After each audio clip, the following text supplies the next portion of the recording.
భారత్ పాకిస్తాన్ మధ్య యుద్ధం కారణంగా ఐపీఎల్ నిరవధిక వాయిదా పడింది. ఓవైపు యుద్ధం జరుగుతుంటే ఐపీఎల్ నిర్వహించడం సరికాదని బీసీసీఐ భావించింది. రెండు దేశాల మధ్య ఉద్రిక్త పరిస్థితులు ఉన్నందున బోర్డు కీలక నిర్ణయం తీసుకుంది. ప్లేయర్ల భద్రతకు ప్రాధాన్యతనిస్తామని బీసీసీఐ తేల్చి చెప్పింది.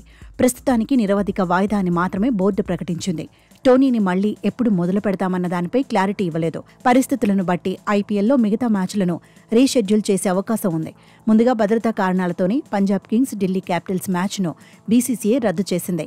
శుక్రవారం లక్నో సూపర్ జైంట్స్ ఆర్సీబీ మధ్య మ్యాచ్ జరగాల్సి ఉండగా టోర్నీ మొత్తం వాయిదా పడింది. తొలుత సురక్షిత నగరాల్లో ఐపీఎల్ మ్యాచ్లు నిర్వహించే అవకాశం ఉందని చర్చ జరిగింది. లేదంటే విదేశాలకు టోర్నీని మార్చొచ్చని టాక్ నడిచింది. కానీ ప్రస్తుత పరిస్థితుల మధ్య ఐపీఎల్ను నిర్వహించకపోవడమే మంచిదని బీసీసీఐ నిర్ణయించింది. మరోవైపు ధర్మశాలలో ఉన్న పంజాబ్ కింగ్స్ ఢిల్లీ క్యాపిటల్స్ ప్లేయర్లను ఢిల్లీకి పంపించేందుకు బీసీసీఐ ప్రత్యేక రైలును ఏర్పాటు చేసింది. కానీ రిస్క్ ఎందుకని భావించిన రైల్వే శాఖ అనుమతి ఇవ్వలేదు. దీంతో బస్ మార్గాన్నే బీసీసీఐ ఎంచుకుందని కథనాలొస్తున్నాయి.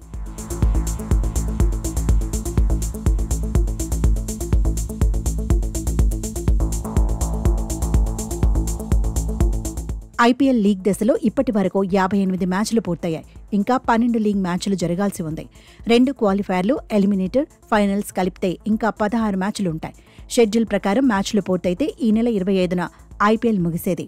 ఇక ఐపీఎల్ నిరవధిక వాయిదా పడే సమయానికి పాయింట్ల పట్టికలో గుజరాత్ టైటాన్స్ టాప్లో ఉంది. జీటీ జట్టు 11 మ్యాచ్ల్లో 8 మ్యాచ్లు గెలిచింది. 16 పాయింట్లు సొంతం చేసుకుంది. అగ్రస్థానాన్ని దక్కించుకుంది. రెండో స్థానంలో రాయల్ ఛాలెంజర్స్ బెంగళూరు నిలిచింది. ఆర్సీబీ 11 మ్యాచ్ల్లో 8 మ్యాచ్లు గెలిచింది. 16 పాయింట్లు దక్కించుకుంది. 12 మ్యాచ్లు ఆడిన పంజాబ్ కింగ్స్ కూడా సరిగ్గా 16 పాయింట్లే సాధించింది. మూడో స్థానంలో ఉంది. Gujarat Titans net run rate 0.793, RCB net run rate 0.482, Punjab Kings net run rate 0.376. 12 మ్యాచ్ల్లో 7 గెలిచిన ముంబై ఇండియన్స్ 4వ స్థానంలో నిలిచింది. 12 మ్యాచ్లు ఆడిన ఢిల్లీ క్యాపిటల్స్ కూడా 14 పాయింట్లే సాధించింది. 11 పాయింట్లతో కేకేఆర్ 6వ స్థానంలో ఉంది. 11 మ్యాచ్ల్లో 10 పాయింట్లు సాధించిన ఎల్ఎస్జీ 7వ స్థానంలో సెటిలైంది. Sunrisers Hyderabad, Rajasthan Royals, Chennai Super Kings చివరి 3 స్థానాలకు పరిమితమయ్యాయి.